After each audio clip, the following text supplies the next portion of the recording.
this amazing audience. We've been in a different city almost every night. We're now in, I think, over 55 cities and growing every single day because the truth cannot be stopped.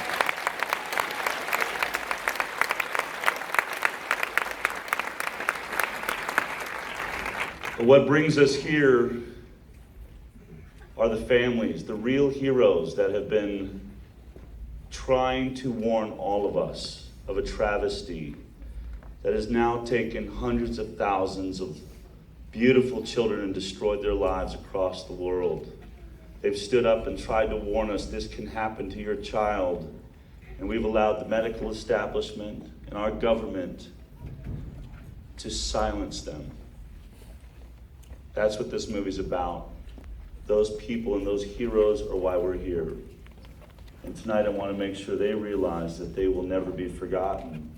And their story is now going to be known by everybody. So could everybody with a vaccine-injured family member just please stand up for one moment.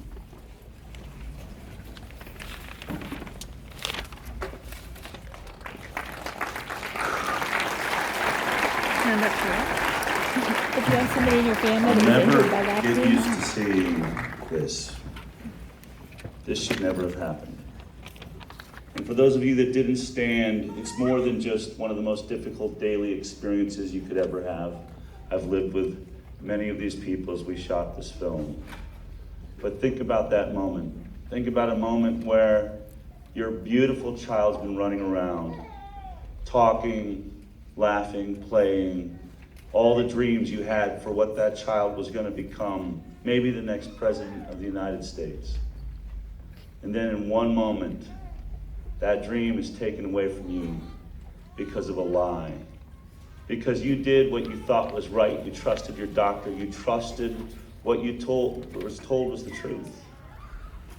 And that child disappears from you. And then when you go to your pediatrician, you say, this vaccine, my child has not been the same since that vaccine. What happened? The pediatrician oftentimes says, would you like to speak to a therapist about that? And if you continue to question the vaccine, then there's these veiled threats. Maybe you're not in a mental space to be raising this child right now. Usually that's when the parents get quiet, walk off silently and deal with this problem on their own. But those that are bold enough to ask any more questions often get visited by Child Protective Services and find themselves fighting to hold on to this child that was destroyed by this lie. This is happening in the United States of America every single day. Is that the country you thought you lived in?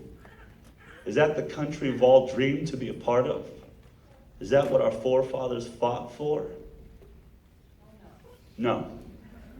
I just want every parent that stood up just now to know that you have been heard, and we are going to make sure that every single person in the world knows your story. Thank you for being here tonight.